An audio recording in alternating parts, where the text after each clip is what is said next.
Assalamualaikum warahmatullahi wabarakatuh. Ridha illahi ta'ala bi syawad Rasulullah sallallahu alaihi wasallam. Summa hadrati muallif kitab Syekh Muhammad Hashim Asy'ari. Usuli furuhi wa masyayikhi. Wa baina wa mahatina wa jadadina musyayikhina muallimina. Nafa'allahu bulumihim wa ghafara dhunubihim ajma'in bi barakatil Fatihah. A'udzu billahi minasyaitonir rajim. Bismillahirrahmanirrahim. Alhamdulillah rabbil alamin arrahmanir rahim maliki yaumiddin. Iyyaka na'budu wa iyyaka nasta'in ihdinas siratal mustaqim siratal ladzina an'amta 'alaihim ghairil maghdubi 'alaihim waladdallin. Bismillahirrahmanirrahim. Qala al-mu'allif rahimahullahu ta'ala wa nafa'ana bihi wa bi ulufid amin. Wa rawa al-Imam Ahmad lan ngriwayatake sapa Imam Ahmad an Umar radhiyallahu an Umar. Imam Ahmad meriwayatkan dari Sayyidina Umar. Inna akhwafa ma akhafu ala ummati. Sama redaksinya ya. Inna akhwafa ma saat temene luwih kuwatire barang, akhafu kang kuwatir sapa ingsun ala ummati ngatasi umat ingsun, yang paling dikhawatirkan oleh Nabi yang akan menimpa umat Nabi adalah kullu munafikin, yaiku saben-saben wong munafik alimil lisani kang pinter lisani, fasih lisani. Munafik tapi pinter ngomong. Munafik tapi pinter ceramah. Munafik tapi pinter berfatwa. Kemampuan public speaking. Qala al-Munawi ngendika sapa Imam al-Munawi rahimahullah taala. Yang dimaksud alimil lisan ini gimana sih? Pintar ngomong yang dimaksud itu gimana? Kasiri ilmil lisani akeh ilmu lisani atau banyak kemampuan berbicaranya.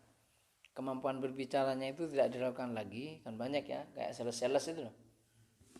Ngomong pinter tapi jahilil qalbi kang bodoh atine, atau kalau bahasa kita pinter ngomong tapi otak kosong, gitu. Tidak bereferensi, tidak bersanad. Ya pokok pinter ngomong. Wal alam alilan amal. Ya kalau di ayat itu kabura maqtan indallah antakulu ma la taf'alun. Jadi banyak bicara tapi tidak berdasar, tidak bersanad, dan amalnya juga minim. Ittakhadha kang dadekake sapa munafik al ilma ing ilmu hirfatan ing penggawean. Jadi ilmu itu dibuat kerja, digawe kerja. Ya ta'akkalu, ta'akkala, ya ta'akkalu, tafa'ala, ya tafa'alu. Ya ta'akkalu kang golek mangan sapa munafik biha kelawan hirfah. Jadi ilmunya itu dikelola, ilmu lisannya itu, kemampuan public speakingnya itu dikelola sebagai pekerjaan. Ada terusannya, kalau sekedar itu tidak masalah. Ada terusannya, zahaibatin kang anduweni kehormatan, ya, dihormati orang, wa ubbahatin lan kagungan, ya ta'azzazu kang gawe kemuliaan sapa munafik biha kelawan haibah wa ubha. Jadi orang itu dengan kemampuan public speakingnya ingin dihormati orang, ingin diagung-agungkan orang lain, dan mereka menyombongkan diri. Kemampuan public speaking. Yad'u kang ngecak sapa munafik annasa ing manungsa ilallahi ta'ala maring Allah ta'ala, wa yafirru lan melayu sapa munafik huwa tegese munafik minhu saking Allah. Dia mengajak kepada Allah tapi dia sendiri menjauh dari Allah. Kalau zaman dulu itu kalau di taklim apa ya? Ada itu. Jadi ulama yang begitu itu bagaikan apa? Lilin. Lilin itu.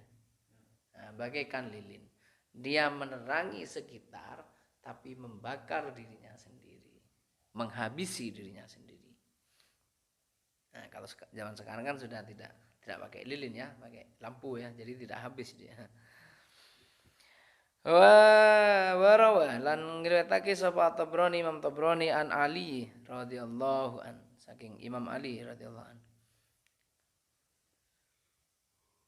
Sahabat ya, bukan imam. Nanti kalau bilang Imam Ali dikira Syiah lagi.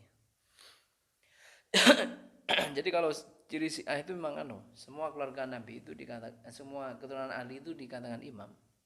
Imam Ali, Imam Hasan, Imam Hasan, Imam Al-Bakir, Imam Ja'far Shadiq, Imam siapa lagi? Imam semua itu. Kalau ciri Syiah begitu. Makanya dinamakan Syiah Imami. Ini satu meningsung la atakhawwafu, ora wedi sapa ingsun. Takhawwafa ya takhawwafu. Atakhawwafu ora wedi sapa ingsun min ummati saking umat ingsun mukminan ing wong mukmin. Saya tidak khawatir kepada seorang saya itu tidak khawatir dari umatku kepada mereka yang mukmin. Kalau umat ini mukmin, saya tidak khawatir. Wala kafir, wala musyrikan. Lan ora wedi ing wong musyrik. Saya juga tidak khawatir kalau kepada umat yang sudah musyrik, karuan gitu maksudnya. Mukmin, karuan mukmin. Katanya begini. Famal mukminu moko ana pun utawi mukmin fayuh jizahu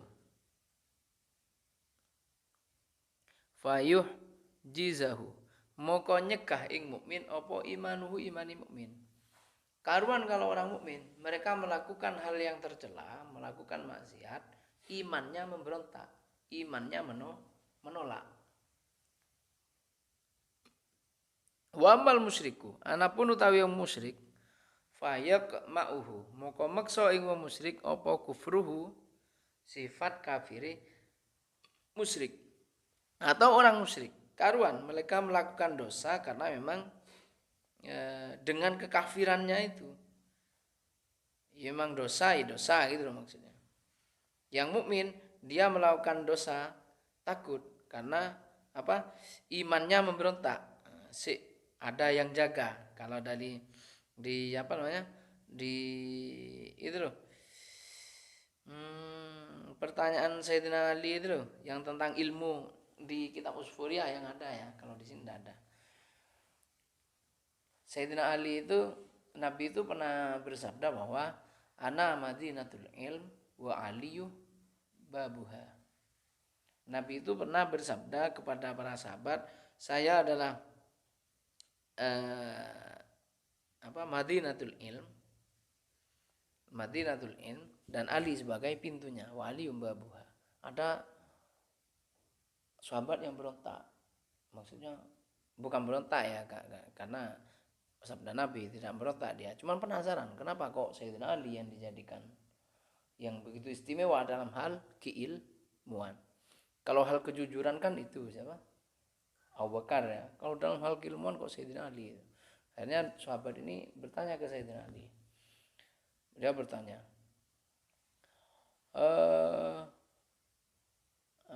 intinya ayul fadli bainal ilmi wal mali.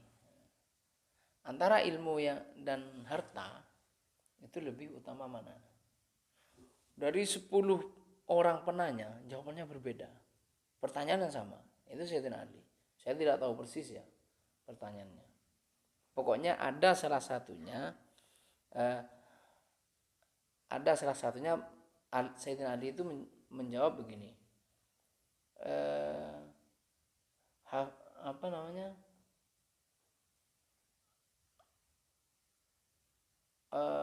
ya apa, kita menjaga harta, ya kan? Tapi kalau ilmu yang menjaga kita. Nah, seperti ini. Kalau mana yang lebih mulia, yang lebih baik, yang lebih mulia dari antara ilmu dan harta? Lebih baik ilmu. Kenapa? Karena ilmu itu menjaga kita, sedangkan harta kita yang harus menjaga harta gitu. Ada yang begitu. Ada jawaban salah satunya begitu. Sama dengan ini. Maksudnya iman itu ya ilmunya itu, ilmu keimanannya itu yang menjaganya untuk tidak berbuat maksiat. Nah, kalau musyrik karuan dikendalikan oleh sifat kekafirannya.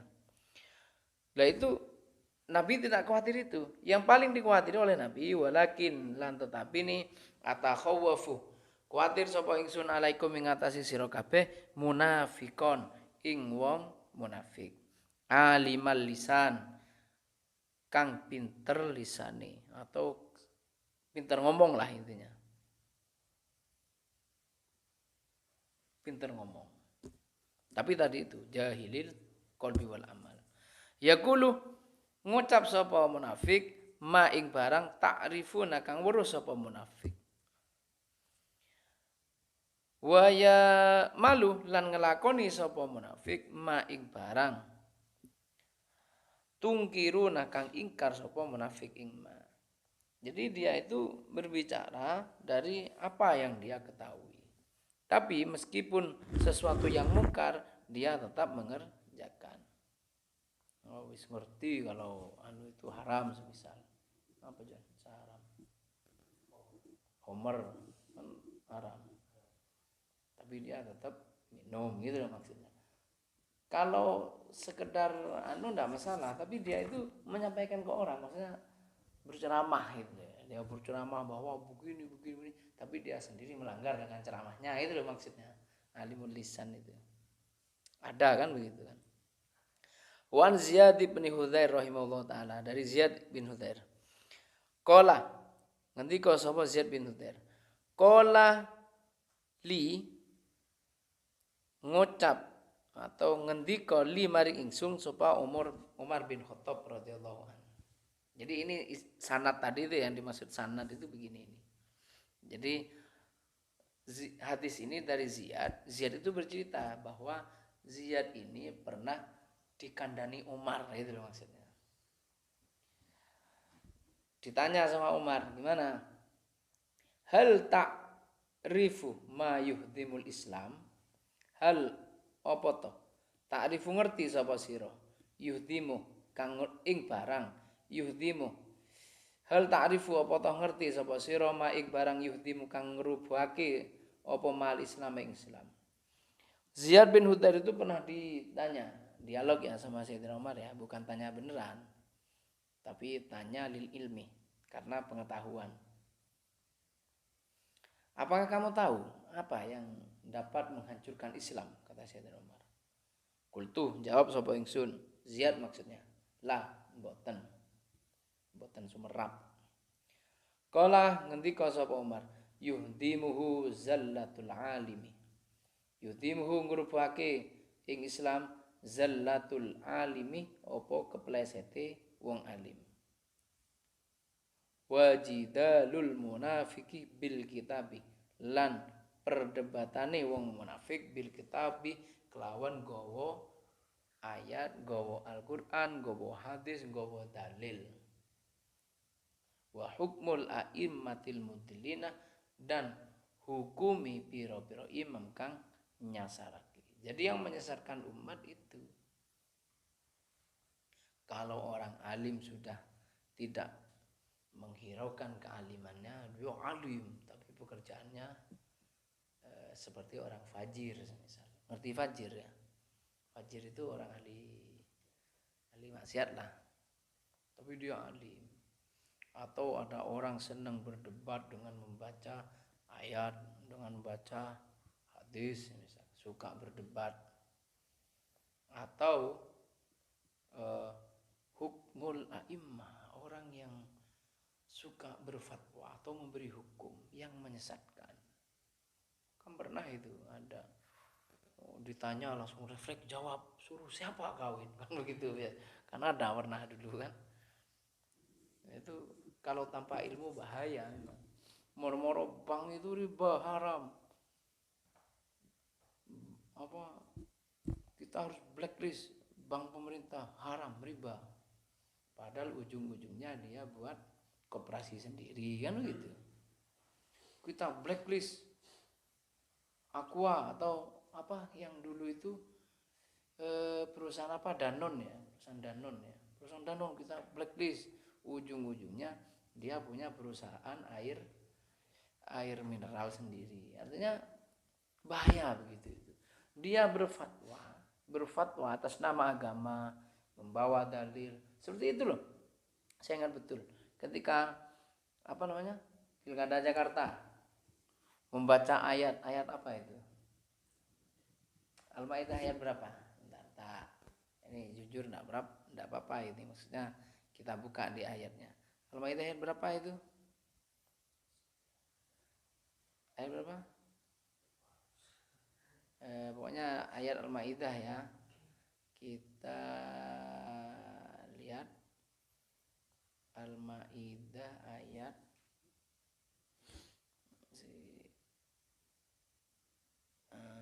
kita lihat dulu.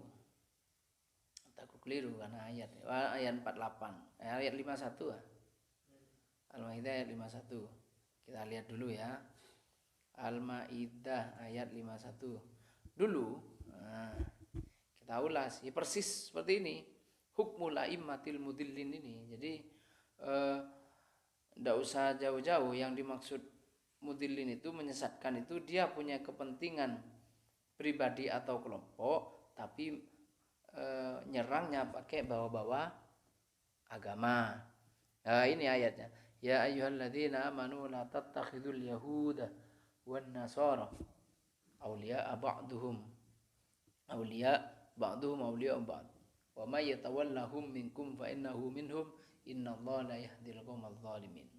Ketika di Pilkada Jakarta dulu itu Pilgub gubernuran, banyak sekelompok berbaju putih, sekelompok bersurban, berfatwa, membaca ayat agar tidak memilih pemimpin non muslim. Tapi ujung-ujungnya apa? Ya agar yang didukung mereka bisa menang gitu. Nah, itu bahaya, itu hancurnya Islam dari situ. Akhirnya apa? Yang mendapat stigma Islam. Artinya kok Islam politiknya begitu kasar, itu maksudnya. Kan tidak baik gitu. Nah, wa hukmul a'immatil mudillin maksudnya begitu. Jadi mereka itu suka berfatwa tapi fatwanya yang pesenan, yang tendensius. Faslun utawi iki fasal fi dzikril ahadisi dalam nutur pira-pira hadis. Nah, kalau wal asar di sini, wal asari lan pira-pira dawuh sahabat. Kalau yang asar di sini, al waridati kang tumeka fi raf'il ilmi ing dalem nerangake ilangi ilmu wa nusulil jahli lan temuruni kebodohan. Jadi pada hadis ini, pada fasal ini akan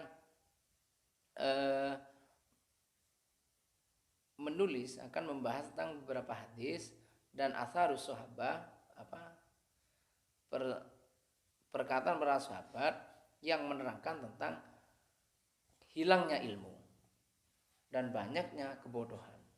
Wa inzarin Nabi SAW lan oleh meten-meteni Nabi, wa ilamihi lan oleh paring weruhe Nabi bi annal akhirah lawan sak temene akhir syarrun iku Allah. Wana ummatahu landing sak temene umat Nabi satat tabiul muhdatsati iku bakal anut sapa umat al muhdatsati ing perkara kang anyar minal umuri sang pira-pira umur wal bid'ah lan pira-pira bid'ah wal ahwa lan pira-pira wong kang gawa nafsu. Jadi Nabi itu dalam hadisnya nanti akan memberi peringatan kepada kita bahwa banyak di akhir zaman itu keburukan-keburukan, yang mana orang-orang akan mengikuti pendapat para ahli bid'ah. Yang perlu dicatat di sini, ahli bid'ah kemarin itu bahwa ini saya buka kembali. Yang dimaksud muhdatsat apa? Muhdatsat atau ahli bid'ah ini, pendapat ahli bid'ah ini yang pertama ya. Yang pertama, mereka yang mengikuti pendapat Muhammad Abduh. Saya ulang-ulangi terus ini biar tidak kepleset. Pendapat Rasyid Ridho, pendapat Muhammad bin Abdul Wahab, Ibnu Taimiyah, Ibnul Qayyim, Ibnu Abdul Hadi. Itu segolongan itu ya. Segolongan itu dan para pengikutnya. Yang sekarang siapa pengikutnya? Banyak. Kemudian yang kedua, yang dimaksud ahli bid'ah itu adalah kaum Rafidhah, orang-orang Syiah. Atau Ibahyun. Ibahyun ini yang sholat cukup batin itu loh. Atau orang yang percaya tentang reinkarnasi. Ini jamaahnya Sunggokong ini. Atau orang yang percaya dengan al-hululu wal ittihad, manunggaling Allah Gusti. Bahkan yang terakhir ini, manunggaling Allah Gusti ini, di kitab ini sangat dijelaskan secara rinci karena banyak orang masih menganggap benar. Karena pada dasarnya kalau akidah Ahlussunnah wal Jamaah ini wallahu alam ya, tapi di kitab ini kalau Ahlussunnah wal Jamaah itu manusia adalah makhluk, Allah itu adalah sang khalik. Ini suatu esensi atau entitas. Kalau bahasa filsafat itu suatu entitas yang berbeda, bukan entitas yang satu. Beda. Makanya tidak ini kalau Ahlussunnah wal Jamaah itu menolak manunggaling itu karena itu. Karena kita ini bukan Tuhan gitu. Tuhan itu juga bukan saya gitu maksudnya. Kalau manunggaling kalau Gusti kan saya adalah Allah, Allah adalah saya kan begitu. Ya. Kita itu supaya meluruskan bahwa Allah dengan kita itu adalah entitas yang berbeda. Bukan. Kalau sebagai perumpamaan tidak masalah, atau kita adalah satu kan biasa kan, jangan kan kepada Tuhan kan, kepada dengan biasa kita mengatakan kita adalah satu. Cuman sebagai ungkapan, bukan makna sebenarnya. Qala Ibnul Hajar Al-Asqalani. Ilahi wa al-Fatihah.